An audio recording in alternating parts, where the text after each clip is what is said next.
ajudou na comunidade antigamente Zadok, comunidade de Gólgota hoje, e foi um período maravilhoso da nossa vida. E com toda a honra, com toda a alegria, que eu convido a pessoa que nos pastoreou durante todo esse período, que nos ensinou muita coisa.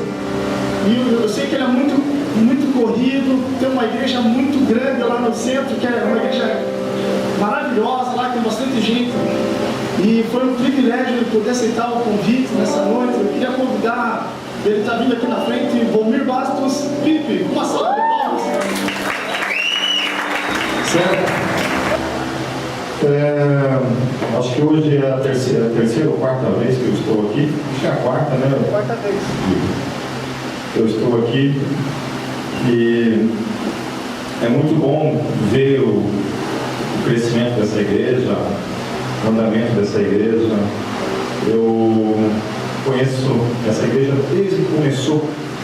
Nem era congrega na época, era uma congregação ainda da igreja quadrangular. Aí era o Digo, a família, né? As duas gêmeas lá, as vós gêmeas. Uma delas já está na maternidade, né? Uma delas já foi promovida já. Então é muito legal ver aqui uma igreja cheia de jovens. Boa noite para vocês. Eu não vou tratar sobre porneia hoje. Sei que virou depois motivo até de brincadeira, né? Tudo era porné.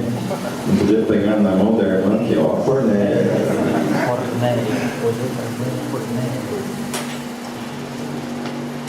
O tema que eu vou abordar hoje se nomeia o chamado radical. A grande maioria de vocês aqui ainda estão começando a caminhada na fé. Então, talvez alguns aqui já tenham nascido num berço cristão, venham de uma tradição cristã, pais criados dentro de uma igreja. Eu já estou na fé há 23 anos, me converti com 18 anos, então basicamente na mesma idade que uma grande maioria aqui talvez esteja. Quem tem 18 anos aí? Está mentindo? Quem tem 17 anos? Quem tem mais de 18 anos? São velhinhos aqui também, eu achei que tivesse menos. Então, mas mais ou menos eu comecei junto com vocês, assim, com 18 anos. Isso foi há 23 anos atrás. Hoje eu estou com 41 anos. Então comecei com vocês também, né? Com a minha testosterona à flor da pele, cheio de amor, de carência. O bicho mais carente do universo é crente, né, cara? Quando a gente está lá no mundão, a gente desfruta um pouco mais, né? Do nosso beiço, então dá umas beiçadas a mais, né? Então, não queria ter de aranha nos beiços, né? Mas depois que a gente se converte, vem para Jesus, aí começa a criar umas teias de aranha na boca, né? Então o crente fica mais carente de algumas coisas, né? Então, assim como vocês também, passei as minhas lutas, né? Tomei muito banho gelado e para buscar viver uma vida de santificação, uma vida de santidade na presença de Deus. Eu me converti numa igreja extremamente tradicional e com pouca liberdade de expressão, no sentido de prestar um louvor com mais liberdade, como vocês têm hoje, e a minha igreja também tem.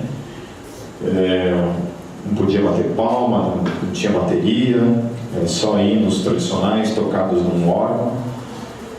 E sobrevivi numa igreja assim, vindo de um contexto de roqueiro que eu era. Na minha adolescência toda eu fui roqueiro e até hoje, e sobrevivi dentro dessa igreja. E só uma coisa me fez permanecer. Só uma coisa me fez permanecer e até hoje tem me ajudado a permanecer. Se não fosse isso na minha vida, eu não estaria há muito tempo mais fazendo parte do reino de Deus. Mas aquilo que me moveu há 23 anos atrás, ainda é o mesmo espírito, ainda é o mesmo vento que me leva e que me conduz, e que provavelmente me conduzirá para toda a eternidade, que é a pessoa de Jesus Cristo. Lá em Lucas 14, 26, se vocês puderem abrir suas Bíblias. Hoje o pessoal nem traz mais Bíblia, né? Tudo no celular agora, né? Uma heresia isso.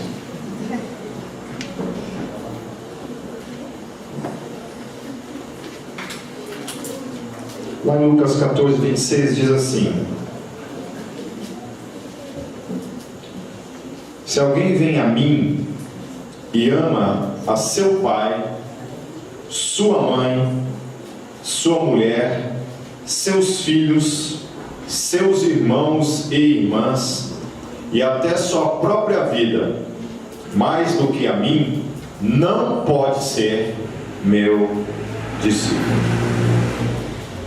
Senhor Jesus, que o Senhor nos dê nessa noite a graça suficiente para que essas palavras aqui, Senhor, se transformem em dinamis no nosso espírito, literalmente, Senhor, como uma dinamite, que ela venha causar uma explosão de mudança, de radicalidade, de transformação em cada um de nós, para a glória do Teu santo nome.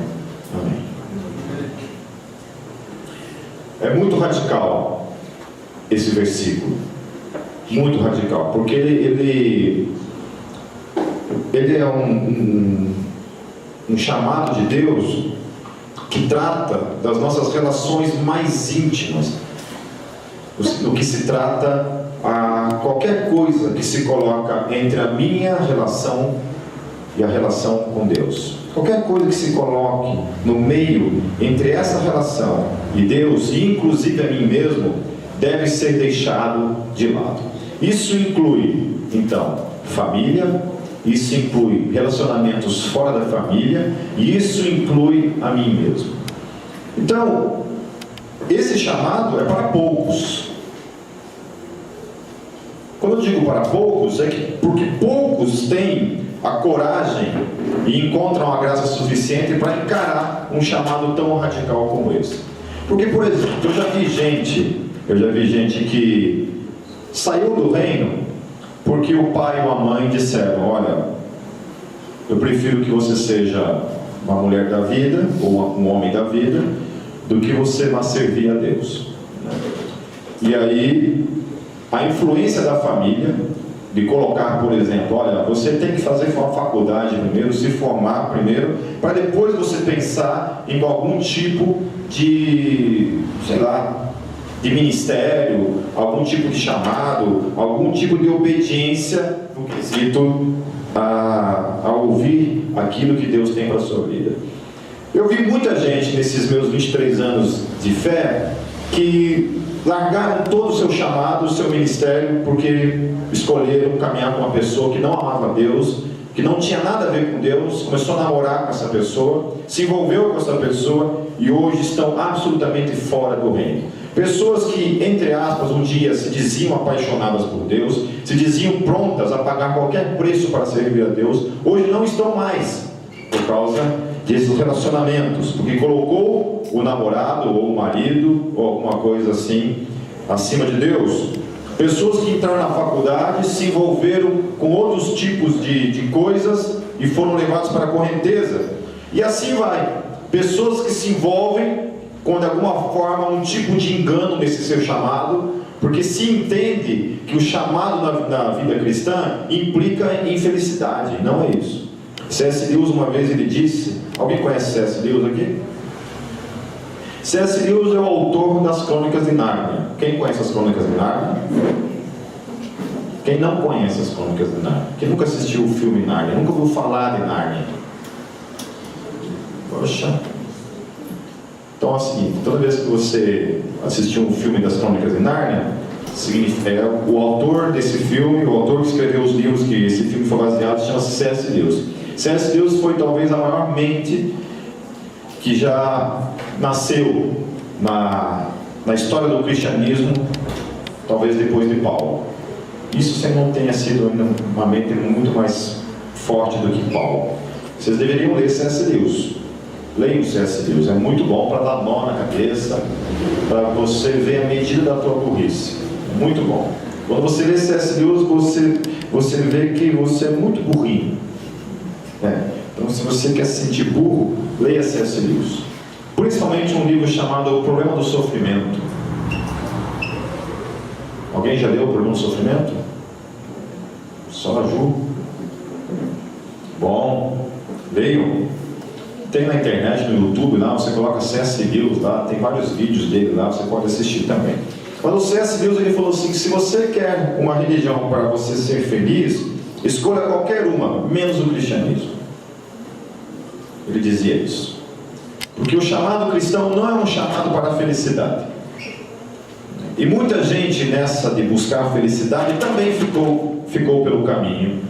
Porque se entendia de que a vida cristã, de alguma forma, era uma vida que te isentava, deixava você fora de qualquer dificuldade, luta, decepção, frustração e outras coisitas mais que vão aparecendo nesse caminho, nesse trajeto todo.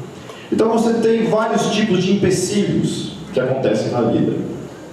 Empecilhos que envolvem família. O meu pai ele não entendia por que eu fazia jejum de 3 dias. Por que toda hora ele entrava no meu quarto, eu estava lendo a Bíblia, eu estava orando? Por que eu estava o tempo todo orando? Por que eu era tão magro daquele jeito?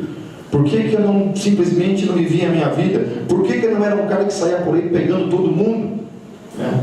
Então ele desconfiava até que eu era meio... munheca quebrada. Chegou uma época que ele chegou a duvidar da minha masculinidade. Ele falou assim, olha, tem uma coisa errada com você, filho. Você tem 19, 20 anos, não vejo você com namorada. Então por aí vai. Então entra família, amigos, sonhos pessoais que você coloca acima do reino de Deus, e quando você vê, você é levado. Hoje em dia é muito comum e assustadoramente comum você perceber casamentos que têm se acabado porque as pessoas estão em busca de felicidade, e você não tem por que permanecer casado se você não é feliz. E em nome desse pensamento, então, a família hoje está sendo vítima desse pensamento, e muita gente está se divorciando. Eu, nesses 12 anos de ministério como Gólgota, infelizmente me deparei com alguns divórcios que se basearam nisso. Gente que casou e depois descobriu que o casamento não era aquilo que Hollywood dizia nos filmes, que casamento é coisa para gente madura, para macho e mulher de verdade. Casamento não é coisa para frouxo. Se você está querendo casar um dia, eu sei que vocês estão novinhos ainda, mas coloque na sua cabeça, casamento é coisa para macho, para homem que tem pelo no peito, não para homem que tem o pelo peitudo, tem que ter o peito cabeludo. Estou falando isso, mas eu não tenho nada no meu peito, não sei porque eu estou falando isso. Casamento é coisa para gente que tem, sabe, masculinidade dentro, e mulher que é mulher de verdade, entende? Porque vocês estão sendo criados, vocês estão sendo uma geração que estão inseridas no meio de um contexto de gente que não sabe mais ser homem.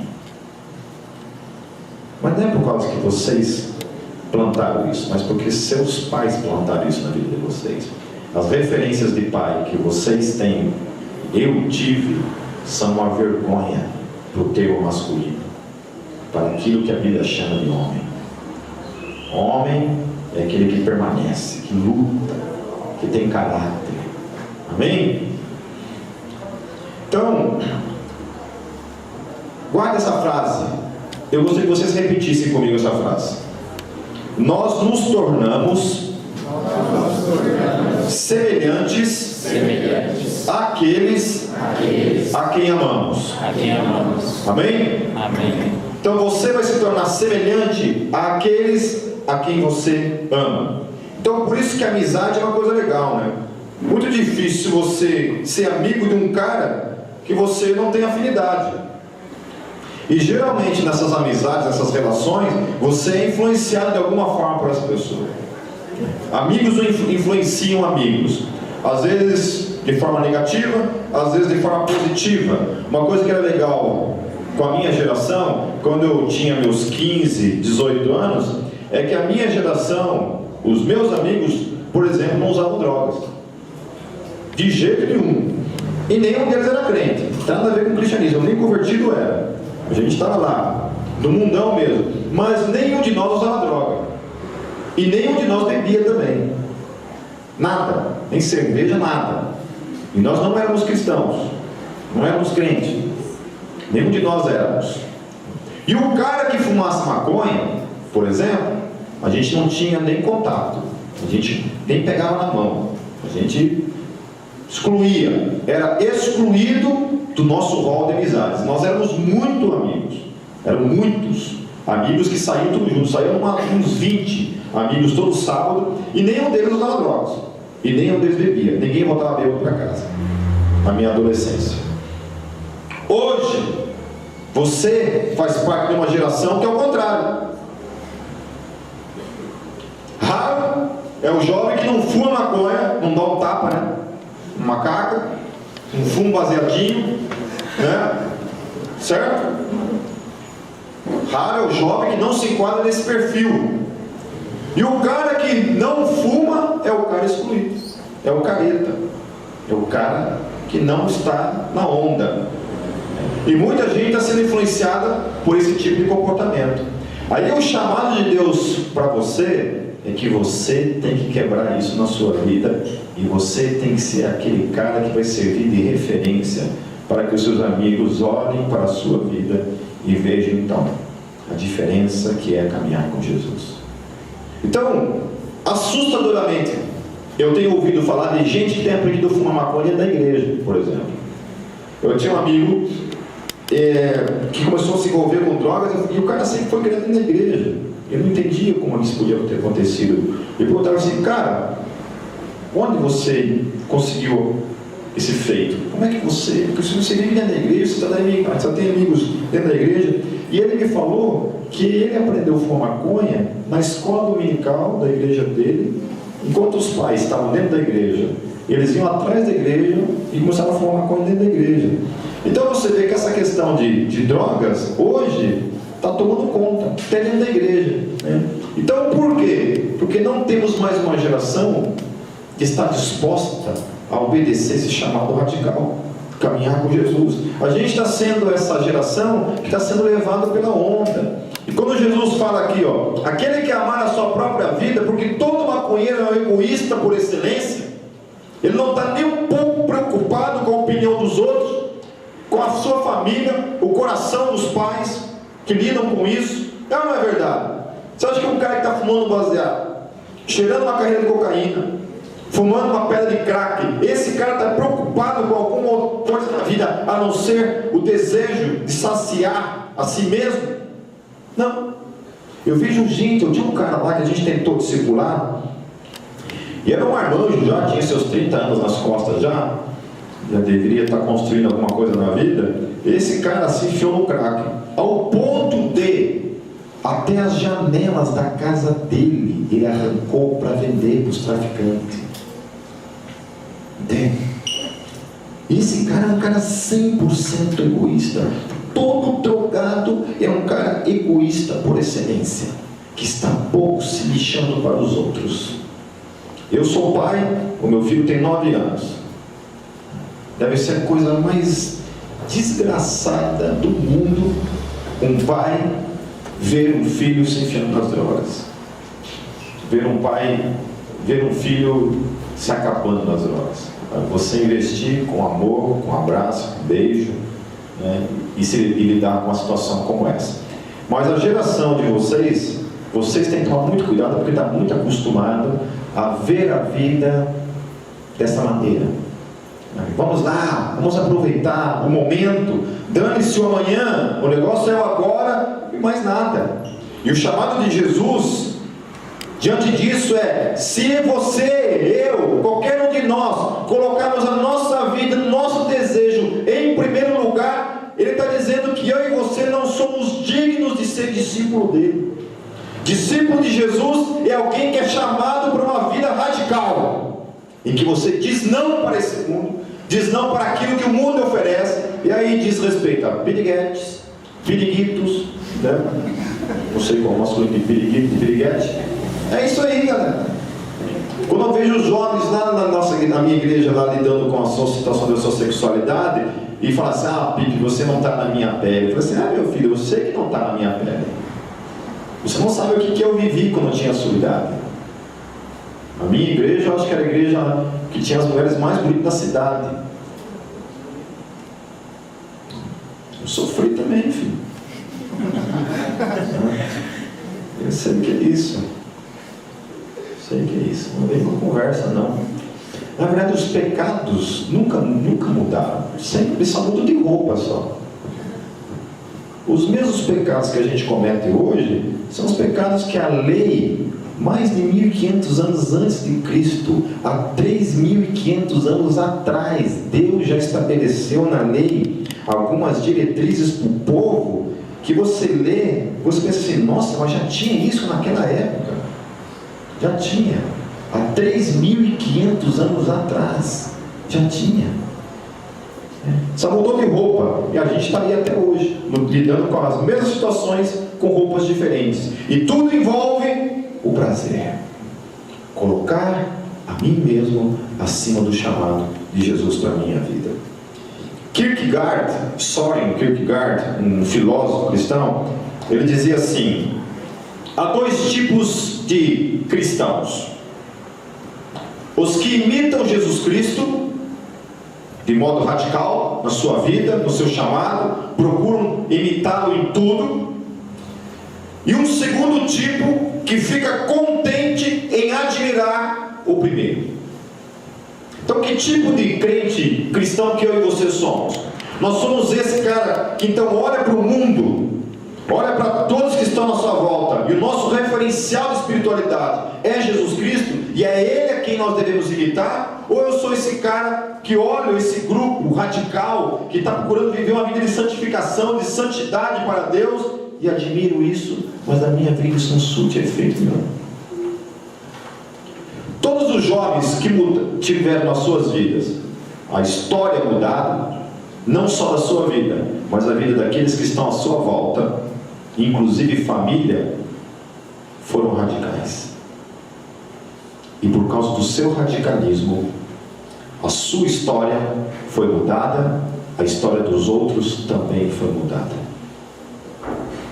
Porque um dia ele entendeu esse chamado, sacrificou o seu eu, então a partir disso a sua vida foi transformadora para si mesmo e para os demais.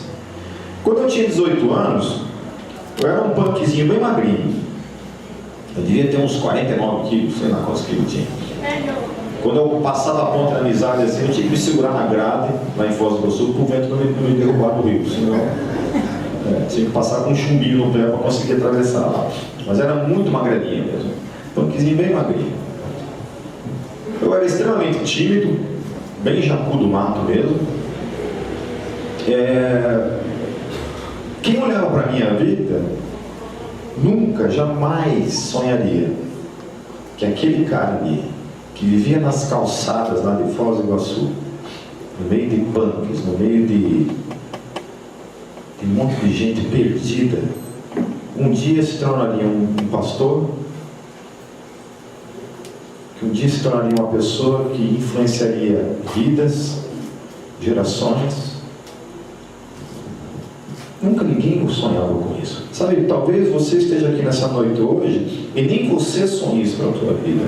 Talvez todo mundo, teus amigos, olhem para a tua vida e pensam: esse cara não, sabe? E é a mesma coisa que pensavam de mim. E eu queria dizer uma coisa para você nessa noite: eu não sou absolutamente nada melhor do que você.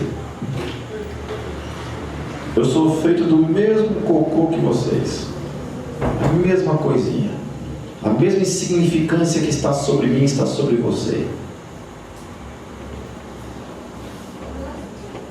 O que eu quero dizer com isso é que Deus pode te transformar num homem segundo o coração dele, poderoso o suficiente, por meio da transformação radical que ele pode fazer na sua vida, para que você seja um instrumento de transformação na sua própria vida, na vida dos seus amigos e na vida da sua família.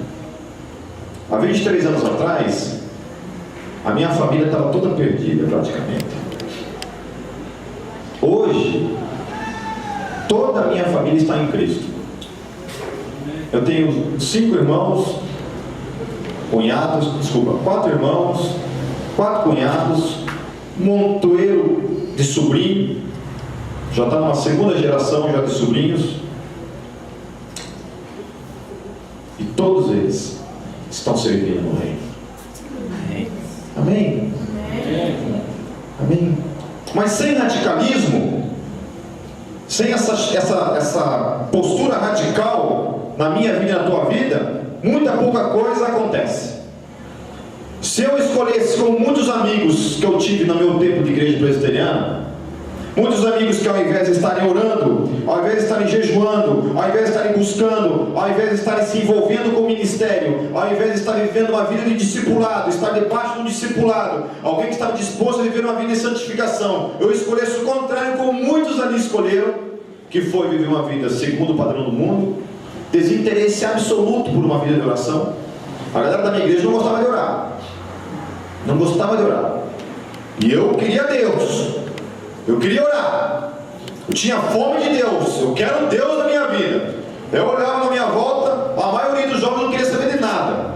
Aí tinha uma amiga na minha igreja que era do reteté. Era sapatinho de fogo, irmão. Né? E ela falou assim: Pipe, vamos comigo lá no monte orar? Eu falei: no monte? Foz do Iguaçu tem um monte, né? Mas onde é que é esse monte? É ali perto das cataratas. Então vamos lá nesse monte orar. Descobri que não era monte nada, não tinha nem morrinho. Monte era um termo que se usava para outra coisa. Aí se encontramos na igreja quadrangular, 3 ônibus lotados de jovens.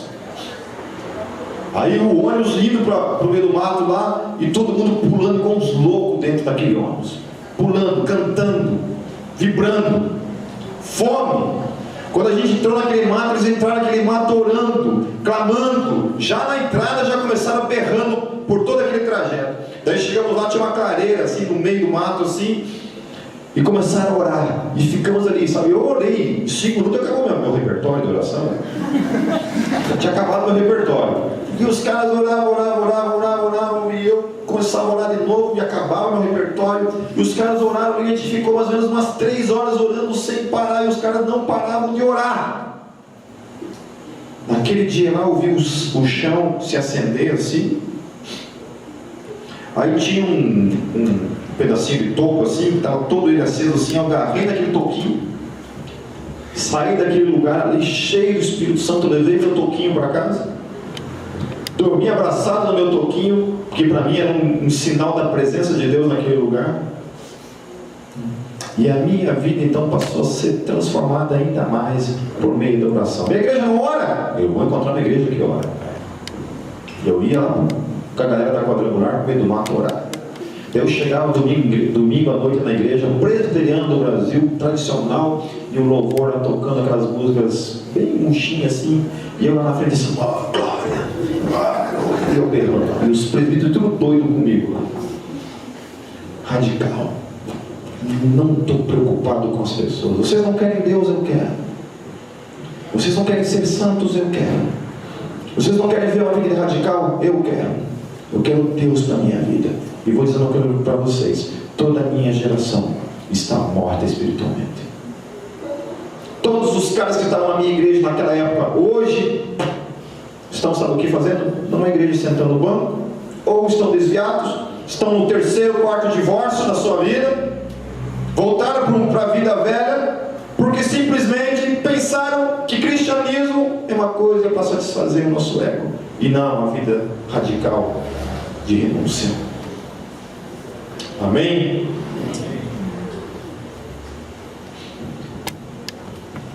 Filipenses 3, 18 a 19. Filipenses 3, 18 a 19. Paulo lhe fala assim: pois, como já lhes disse repetidas vezes, e agora repito com lágrimas, há muitos que vivem como inimigos da cruz de Cristo. Vou repetir: há muitos que vivem como inimigos da cruz de Cristo. Quanto a estes, o seu destino é a perdição, o seu Deus é o estômago, e tem orgulho do que é vergonhoso. Eles só pensam nas coisas terrenas. Acho interessante quando Paulo chega e fala assim: são o que? Inimigos da cruz de Cristo. E essa carta aqui não está sendo uma carta escrita com mundão, não. Paulo não escreveu isso daqui e colocou no Jornal Nacional, não colocou numa novela, não colocou no Facebook. Paulo, quando escreveu isso daqui, ele encaminhou isso aqui para a igreja, e para a igreja isso aqui era lido. A igreja se reunia e essas cartas eram lidas para todo mundo ali. E Paulo então estava falando para todo mundo que estava reunido ali, ele estava chamando alguns que estavam reunidos ali, que estavam vivendo uma vida segundo o seu estômago, está chamando essas pessoas de inimigos da cruz, inimigos de Cristo. Porque não há coisa mais vergonhosa para o cristianismo do que um cristão que se diz ser cristão e vive uma vida absolutamente contrária, que não condiz com a vida de um cristão. É a propaganda enganosa do reino. Propaganda enganosa do reino. Quer ver um exemplo de propaganda enganosa? Foi bem interessante. Uma vez que um amigo meu, a gente saiu fazer evangelismo numa rua lá em Foz do Iguaçu que só tinha playboy. Então, só tinha carrão sensacional um do lado do outro. E na maior das boas intenções assim, de pregar o evangelho para aqueles caras, ele chegou assim: cara, eu era um cara que antes de me converter, eu tinha mulher, eu tinha dinheiro, eu tinha carro. Depois que vim para Jesus, agora não tenho mulher, não tenho dinheiro e não tenho carro. Eu olhei para ele assim: a gente está louco, né? Ainda bem que ele consertou depois. Não é isso que eu quero dizer, que depois consertou, né? Mas muitas vezes, sabe, é mais ou menos parecido com isso. Porque as pessoas olham para a minha vida e pensam assim: isso é ser cristão? Isso é ser crente? Como é que é isso? Quando as pessoas olham para a minha vida, que tipo de caráter, que tipo de reflexo de Jesus ela vê na minha vida? O que essas pessoas veem na minha vida? O que meus amigos veem? O que minha família vê? Jesus está em mim? Como é que isso funciona? Como é que eu tenho caminhado? Como inimigo da cruz? Francisco de Assis, ele disse certa vez o seguinte: o Senhor me disse que desejava que eu fosse um louco, de um tipo jamais visto antes. E de fato, Francisco de Assis foi absolutamente maluco, porque era um cara rico, de muito dinheiro, que ao se deparar com o Evangelho não consegue fazer outra interpretação do Evangelho a não ser uma interpretação radical do Evangelho, e muda a sua vida de modo radical. Ele abandona literalmente tudo que tinha, até sua própria roupa. Ele arranca a roupa dentro da igreja, diante de toda a sua família que havia levado ele diante do padre, para que o padre falasse alguma coisa para ele desistir daquela loucura, daquela radicalidade de chamado. Francisco de Assis tira toda a sua roupa, deposita isso nos pés do pai dele e sai da igreja nu. Encontra então um pano de estopa ali, cobre o seu corpo e vai viver o resto da sua vida no meio dos leprosos. Abandona todo o seu luxo, toda a sua riqueza, para viver radicalmente aos pés de Jesus, servindo os leprosos. Radical, né? Radical. Mas ele causou uma revolução na sua geração. Todos os seus amigos ricos venderam tudo que tinham, colocaram sacos de estopa em volta do seu corpo e foram viver no meio dos leprosos. A influência de Francisco de Assis foi tão grande que gente de todas as cidades e nações vizinhas vinham até ele porque queriam caminhar como ele caminhou, ao ponto de então ser fundada a ordem dos franciscanos, que está até hoje está aí caminhando, os franciscanos, que vivem o mesmo estilo de vida que Francisco de Assis vivia. Um homem decidiu ser radical, um homem decidiu seguir Jesus de modo radical, e esse homem influenciou e está influenciando até hoje gerações inteiras. Como é que é isso? Como é que isso funciona? O que isso gera em mim e gera em você?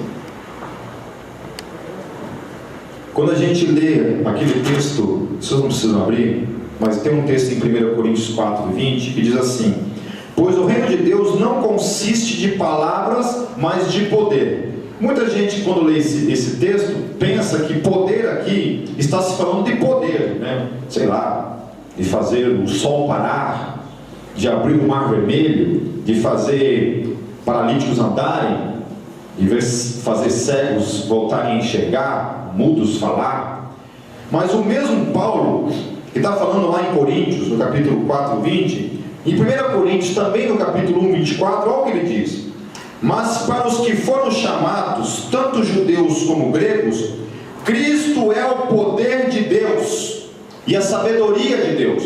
O poder de Deus que a Bíblia está falando é simplesmente ter de modo radical a pessoa de Jesus vivendo em mim e em você, ao ponto que a gente chega àquilo que Paulo fala então. Portanto, lá em Gálatas 2:20, quem sabe Gálatas 2:20? Ninguém sabe. Isso que dá na ter escola dominical. No meu tempo, quando tinha escola dominical, a gente aprendia a decorar versículo. O Gabriel estuda numa escola cristã, da Jocum, e lá ele tem que decorar versículo. Então ele sabe um monte de versículo de cor. Vou chamar ele aqui para dar uma para vocês. Ele tem 9 anos. Lá em Gálatas 2:20, Paulo fala assim: fui crucificado com Cristo. Repita comigo: fui crucificado com Cristo. Assim, já não sou eu quem vive, mas Cristo vive em mim. E a vida que agora vivo, vivo-a na fé no Filho de Deus, que me amou e se entregou por mim.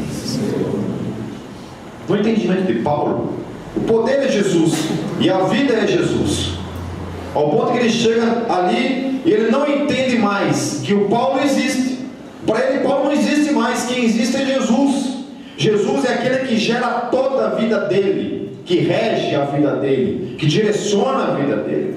Então, em se tratando de ter escolha sobre si mesmo, em nenhum momento ele se dá a opção de, por exemplo, fazer escolhas para o pecado. Todas as escolhas dele, como são vividas de modo radical em Jesus Cristo, ele opta pela vida, pelo poder que é conhecer Jesus. Procure viver uma vida de jejum, oração, leitura da palavra, de consagração, de santificação, para você ver o que você vai causar na vida daqueles que estão à sua volta, em nome de Jesus. Mas procure viver o contrário também, para você ver como você vai passar por esse mundo em branco, sem gerar vida, sem gerar influência, sem gerar radicalidade na vida de ninguém. Sabe, é muito legal que quando eu volto para Foz do Iguaçu, geralmente eu vou de férias para lá, e eu basicamente não visito nenhuma igreja, eu nem culto não vou lá. Por que eu não vou? Porque se os caras descobrem que eu estou em Foz do Iguaçu, os caras já me colocam meu para pregar em enterro, aniversário do cachorro, batizado, tudo que é coisa, né? Então, quando eu vou para lá, eu nem divulgo que eu vou estar lá, porque os caras não saberem que eu estou lá mesmo.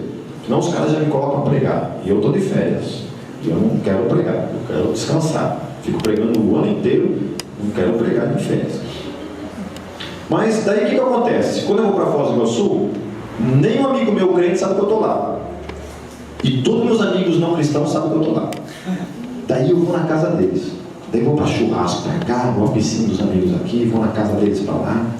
E é muito legal. E há uns 2 anos atrás, a gente fez uma reunião com todos esses amigos que de 20 anos de amizade. Um monte de amigos. Eles trouxeram suas esposas, seus filhos, e enquanto as crianças estavam na piscina lá, a gente ficava conversando, assim, um monte de amigos. Aí os caras bebendo e eu lá só na aguinha, né? Eu sou crente, eu não bebo, não posso. Eu estava lá, eles só na cervejada lá e eu lá de boa lá. Mas foi muito legal, porque eles sabem que eu sou pastor, sabem que eu sou cristão. A gente começava a conversar assim, e eles vinham assim: Pipe, como é que é isso daí? Começavam a perguntar sobre Deus para mim. E eu falando de Jesus para eles, assim, né? Aí no final, assim, na hora de eu me despedir, teve um deles assim que me abraçou, assim, sabe, bem forte, assim. Ele falou assim: Pipe, obrigado, porque você nos ensinou uma outra visão acerca de Deus. Sabe, se hoje eu sou uma pessoa aberta para Deus, é por causa da sua influência na nossa vida. Porque era assim, eu saía da igreja presbiteriana, no sabadão à noite, assim, de madrugada, o que a gente fazia? A gente ia para os botecos. Eu e mais uns 6 amigos da igreja presbiteriana, ia para os botecos. Beber? Não. Piriguetear? Também não. O que a gente ia fazer? Evangelizar. Passava a madrugada inteira pregando o evangelho. Chegava assim, antes de a gente sair, a gente orava. Falava assim: Senhor, se o Senhor quer me usar nessa noite hoje, eis-me aqui. Às vezes a gente acabava de sair da igreja assim, andava uns 50 metros da igreja, alguém parava nós na rua. Uma vez foi bem interessante, a gente estava indo pregar o evangelho, ia a pé para os botecos, um cara me parou. Sei, o que é você? Eu falei assim: como assim? Tem alguma coisa em você, alguma coisa aí que eu não sei dizer. O que é? Eu falei: é Deus.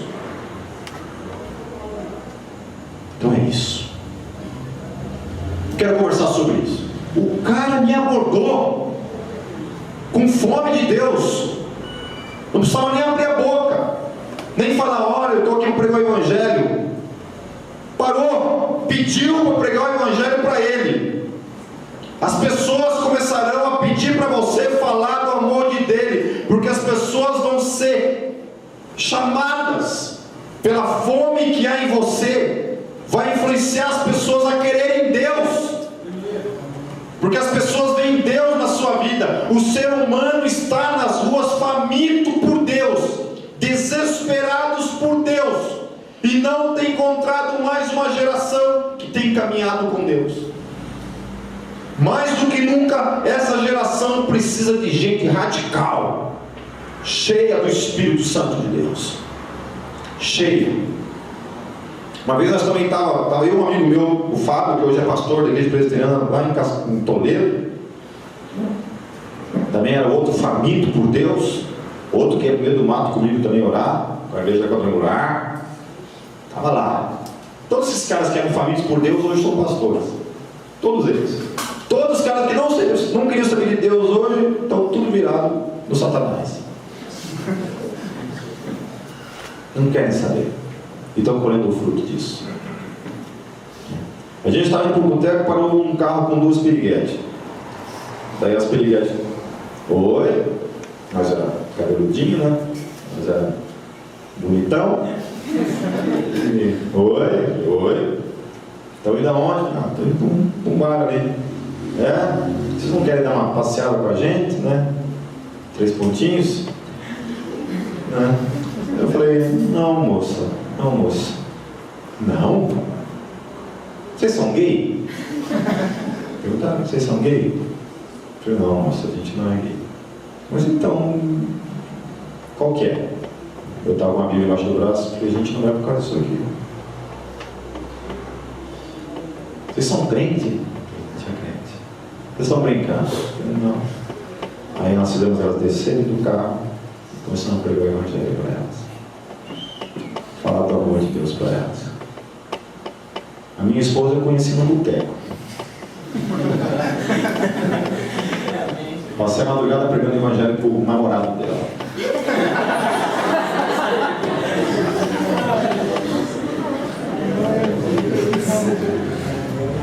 Ela bêbada assim do lado, assim. Eu estava com uma camiseta escrito Jesus, assim, em forma de heavy metal, assim. E eu pregando o evangelho para o namorado dela e ela do lado dele. Eu nem dei muita pelota para ela porque eu estava bêbado. Aí eu fui para a casa dele, fiquei a madrugada inteira falando de Jesus para ele. Daí fui embora. Aí um ano depois eu estava na igreja presbiteriana ensaiando uma peça de teatro, e entrou uma moça assim. Era ela. Até então ela tinha o cabelo compridão, pretão assim, né? Naquele dia ela tinha o cabelo curtinho assim, eu reconheci ela assim. Na hora que ela entrou, Deus falou comigo assim: essa vai ser tua esposa. Na hora assim, essa vai ser tua esposa. Eu falei: tô dentro.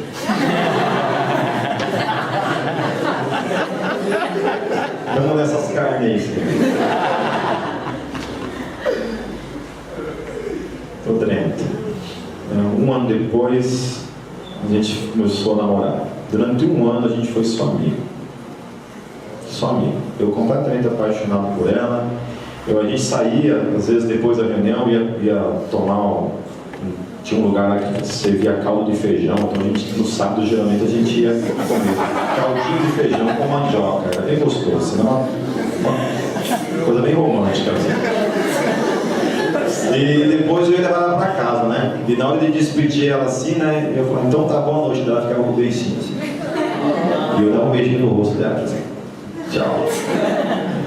Ela me mata se ela ouvir isso, que eu tô falando esse tipo de coisa. Depois de um ano começamos a namorar, e um ano depois nós estávamos casados. Isso, dia 21 agora, essa semana vai fazer 15 anos de casado. Amém? E eu ainda sou completamente apaixonado por ela. Amém? Amém? Amém?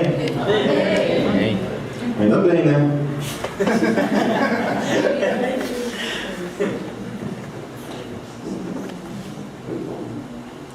Gálatas 4,19, já estou quase encerrando, tá, gente? Paulo fala assim: meus filhos, novamente estou sofrendo dores de parto por sua causa, até que Cristo seja formado em vocês. Até que Cristo seja formado em vocês. Repita comigo: até que Cristo seja formado em mim. Até que Cristo seja formado em mim. Cristo precisa ser formado em mim e em você. Cristo precisa ser formado em mim e em você. Amém? Teve uma vez que nós estávamos numa reunião de oração assim, e eu estava meio cansado de ver gente que não queria saber de Deus e que não queria saber de mais nada, e não tinha gente que servia como referencial. Daí eu falei uma frase bem ousada ali para todo mundo, e que causou um espanto muito grande na hora que eu falei aquilo. Eu falei bem assim: sejam meus imitadores como eu sou de Cristo. Quando eu falei isso, a galera ficou de cabelo em pé. Não, Pipo, mas você é um pecador, você não pode falar isso. Eu disse: não. Alguém tem que chamar a responsabilidade de uma vida radical, de um discípulo radical, de um chamado radical, para ser referência para alguém. E não deu outra.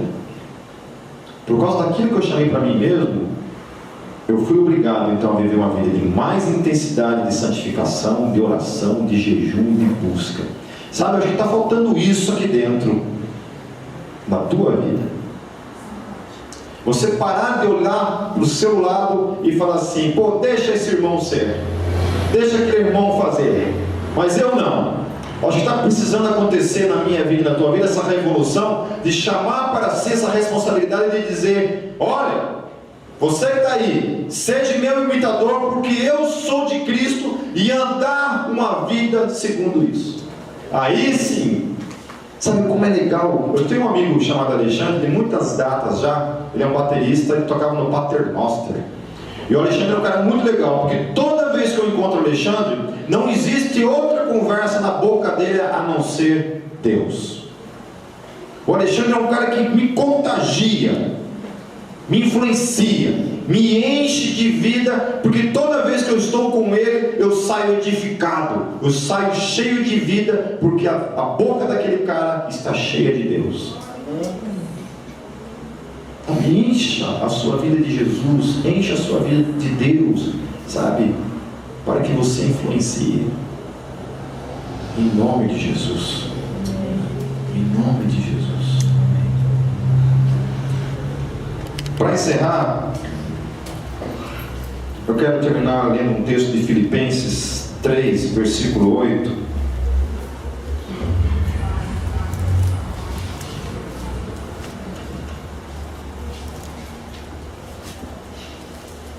Filipenses 3, versículo 8, diz assim: mais do que isso, considero tudo como perda, comparado com a suprema grandeza do conhecimento de Cristo Jesus, meu Senhor, por cuja causa perdi todas as coisas.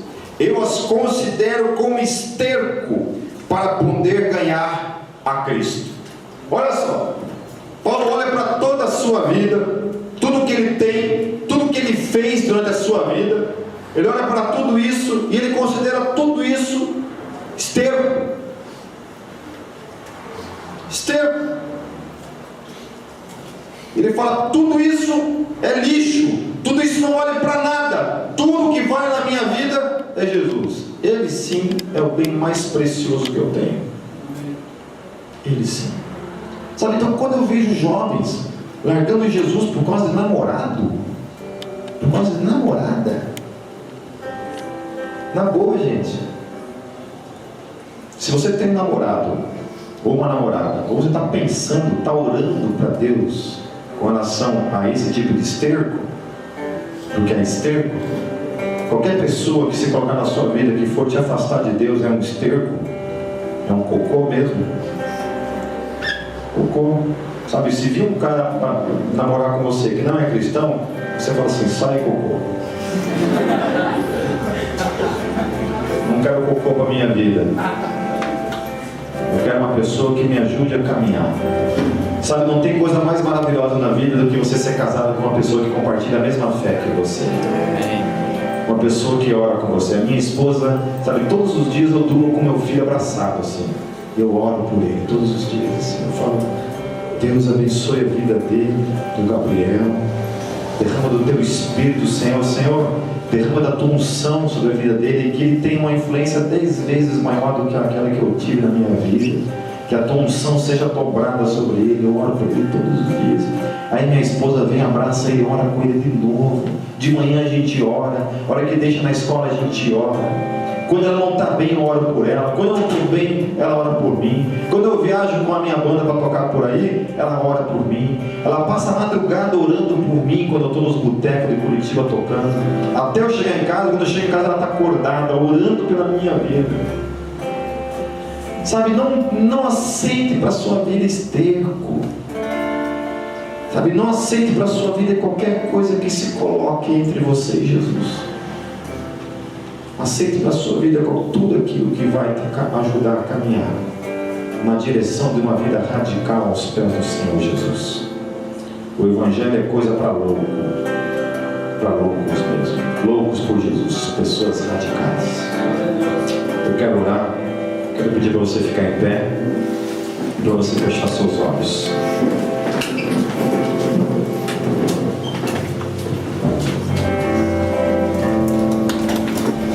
Você pense um pouquinho agora, como é que está a sua vida com relação a esse chamado? O que tem se colocado entre você e esse chamado radical? Quais têm sido os estercos que têm se colocado entre você e o Senhor Jesus? Eu quero convidar você nessa noite a pegar uma pá e jogar fora todo esse lixo, a colocar tudo isso no passado e vir na direção desse chamado radical, esse chamado aos pés do Senhor Jesus. Deus aqui está diante do Senhor. Eu apresento diante do Senhor toda essa geração linda, toda essa geração cheia de potencial que está aqui dentro nessa noite, Senhor. Cada um desses jovens que estão aqui, Senhor, que o Senhor tem chamado para ser uma grande influência na sua geração, Senhor. Sabe, Senhor Jesus, que sai daqui nessa noite, Pai, uma geração, Senhor Jesus, disposta a radicalizar mesmo, Senhor. Uma geração disposta, Senhor, a mudar as suas escolas, Senhor, a sua família, as suas ruas, Senhor Jesus, os seus amigos, a sua própria vida, Senhor. Viver uma vida radical na Tua presença, Senhor. É o que eu profetizo em nome de Jesus sobre todos que estão aqui nessa noite, Senhor. Não permita, Senhor, que a tua palavra, Senhor, morra, Senhor, mas que ela possa realmente cair, Senhor, numa terra fértil, Senhor, e gerar frutos para a glória do teu nome, Jesus. Eu consagro essa geração ao teu nome nessa noite, Senhor. Consagro ao teu santo nome nessa noite, em nome de Jesus. Amém. Amém. Aplauda o Senhor. Amém.